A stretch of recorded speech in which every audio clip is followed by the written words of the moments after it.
Vamos, obviamente, começar pelo Houston Texans, mas vamos começar pelo Jadeveon Clowney. O Houston Texans, ele acertou a troca com o Seattle Seahawks. O Seahawks recebe o Jadeveon Clowney e o Houston Texans recebe de volta uma escolha de terceira rodada e 2 linebackers reservas, né? O Barkevious Mingo e o Jacoby Martin. Carol, quando você viu essa troca e agora um tempo depois que você teve para poder digerir um pouco, como é que você vê essa negociação? Quem sai vencendo, na sua opinião? Texans ou Seahawks?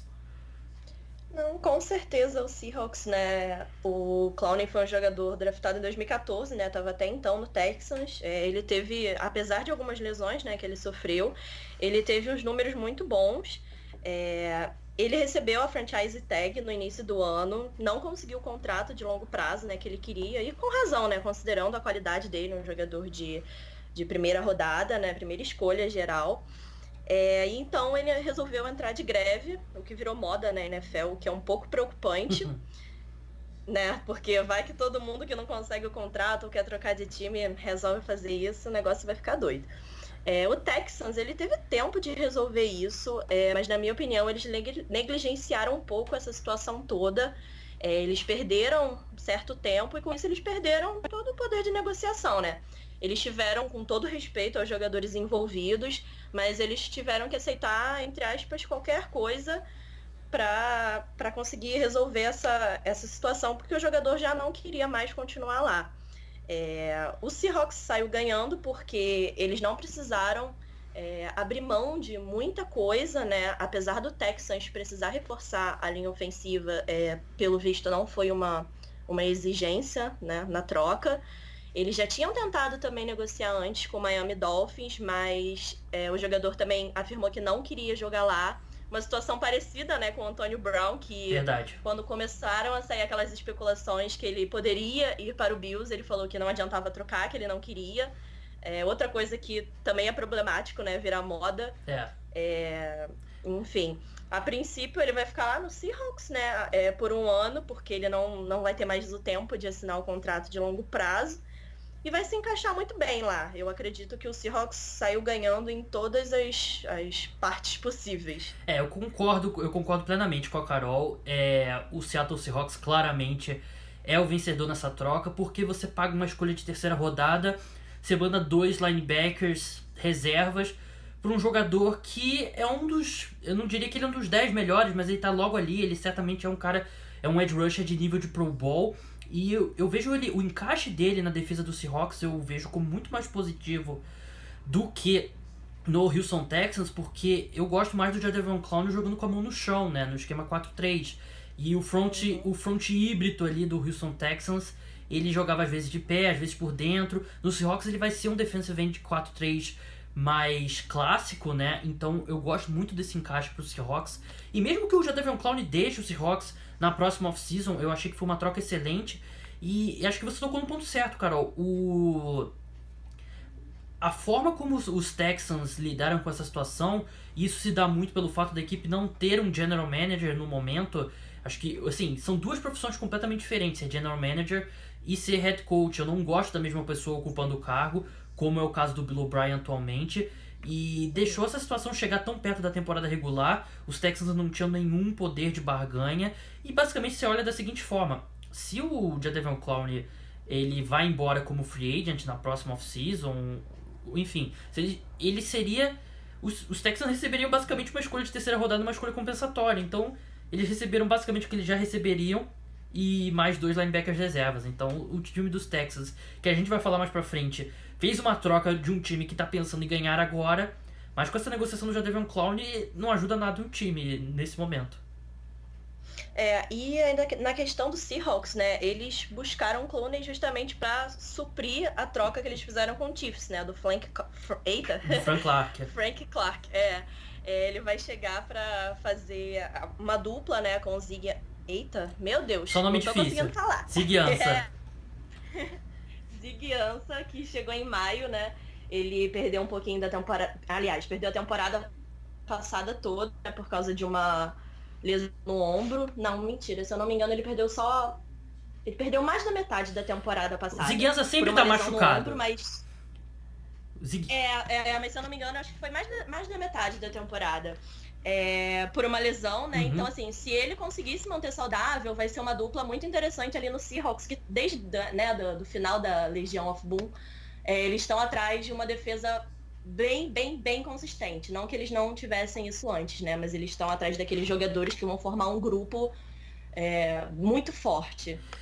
Eu concordo que é um encaixe muito bom pro Jadeveon Clowney e o Seahawks, acho que sem muito alarde, a gente não costuma pensar no Seahawks dessa forma, mas sem muito alarde, eles tinham um front seven bem ruim. A linha defensiva da equipe, pouquíssimo nível de talento. O Jadeveon Clowney, ele não resolve esse problema, porque a gente sabe, né, que no setor da linha defensiva é importante ter profundidade. O Philadelphia Eagles mostra isso pra gente.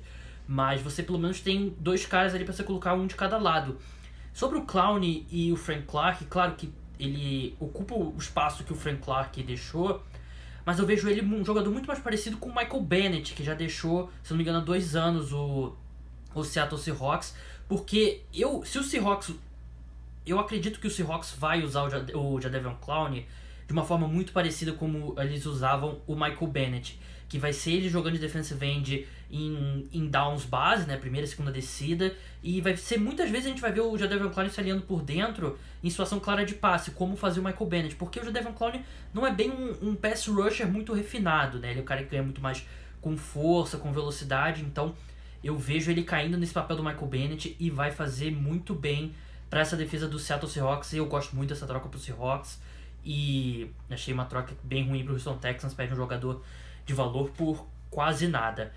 Vamos passar para a próxima troca agora, que uma troca também que acho que menos esperada até. O Houston Texans acertou com o Miami Dolphins.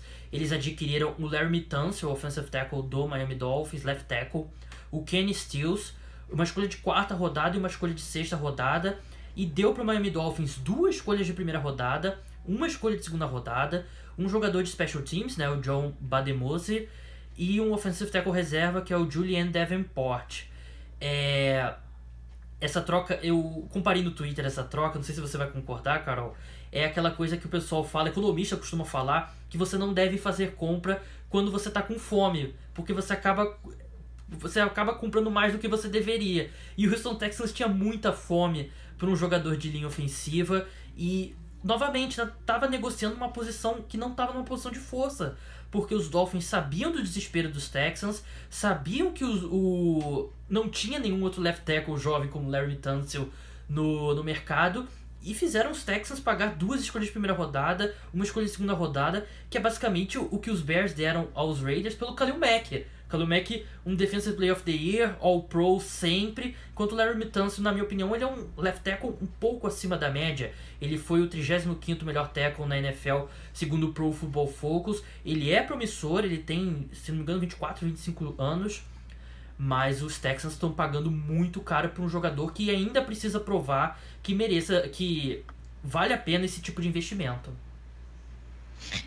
Como você disse, o Miami aproveitou da situação, né? Eles estão naquele processo de reconstrução, então eles vão fazer o que for possível para escolhas no draft, né? Para poder reforçar a equipe. Então, já que o Texans, pelo desespero, estava disposto a pagar, assim, acredito que realmente eles não fizeram errado, né? Até porque eles entraram numa negociação, né? Mas pelo que eu estava lendo, essa movimentação não vai agradar muito os jogadores do Dolphins. Apesar de toda a situação, eles não estavam muito afim de ver os tios sair da equipe. Eles chegaram a dizer que voltariam, então a gente ainda vai precisar ver cenas dos próximos capítulos, né? Como que os Dolphins vão lidar com toda essa situação extra-campo, né? Podemos assim dizer. O Kenny Stills, ele bateu um pouco cabeça com o dono do Miami Dolphins, né? Por questões políticas e... Sim, também. Então, claramente, a sensação que eu tive ao ver essa troca, quando eu vi que o Kenny Stills estava envolvido, eu pensei, o Miami Dolphins falou que ele obrigou os Texans a ter o Kenny Stills, né, pra ele ir embora, porque ele chegou também, o treinador dos Dolphins chegou a dar algumas provocadas no Kenny Stills, então o clima não estava muito bom pro Stills. Mas voltando pro Laremy Tunsil, ele é um cara que tem potencial para ser um ótimo left tackle. Ele tem potencial para, quem sabe, um dia ser All-Pro, mas ainda é um caminho longo pela frente. Ele evoluiu em todos os anos dele na NFL. A gente lembra que ele entrou na NFL em 2016 que ele caiu no draft, porque na hora do draft apareceu aquele vídeo dele fumando maconha com uma máscara de gás, né? E foi um Deus nos acuda na hora e ele caiu no draft, mas depois disso vem se mostrando um excelente jogador nos Dolphins. Mas é aquilo, eu acho que os Dolphins pagaram, sei lá, 250 centavos por cada R$1 ou cada $1 que o Laremy Tunsil vale, né? Eu achei que pagou muito caro e aquela coisa. Tava negociando numa posição de fraqueza, numa posição de força. Porque você vê times como os Eagles, como os Patriots, eles procuram trocas de baixo custo e sem risco, né? Que se você faz 5, uma dá certo, ótimo. Esse tipo de troca não é o tipo de troca que times inteligentes costumam fazer. Ajuda a equipe, mas se você pensar numa linha ofensiva, o Laremy Tunsil ajuda muito na posição de left tackle, mas na linha ofensiva é melhor você ter 5 jogadores medianos do que um muito bom e 4 péssimos. Então, eu não acho que o Laremy Tunsil... Não acho que nenhum left tackle na NFL, por melhor que seja, valha 2 escolhas de primeira rodada e uma escolha de segunda rodada. Porque se você tem as outras 4 posições são ruins, como é no Houston Texans, você mesmo assim você não vai ter uma boa proteção. Também acho que foi muito barato, mais uma troca, né, envolvendo o Texans, que saiu barato para outra equipe. Ele é um dos jogadores mais importantes de linha ofensiva, como você disse, não é top 5, mas tá ali nas mais altas posições. Não vai ser ele que vai resolver o problema do Texans, até porque foi o único investimento que a equipe fez, né, na linha ofensiva. Acredito que o Deshaun Watson ainda vai continuar sofrendo um pouco, né? Ele sofreu, acho que, se eu não me engano, 62 sacks na temporada passada, 4 sacks por jogo, é um absurdo. Por isso que eu acredito, como eu falei anteriormente, né, que na troca com o Seahawks eles deveriam ter aproveitado para reforçar mais um pouco a linha. O que tudo indica que o Houston Texans eles queriam trocar o Jadeveon Clowney pros Dolphins e trazer o Laremy Tunsil de volta, né? Mas o fato de Jadeveon Clowney ter se recusado aí pra Miami, eu acho que meio que acabou com os planos dos Texans. Verdade, mas aí eles poderiam ter dado uma recuada e pensado um pouco melhor nas propostas, né? Mas Verdade. Também, como você disse, eles não tinham mais o que fazer, né? Verdade. Eu acho que eles fizeram o que podia ser feito no momento.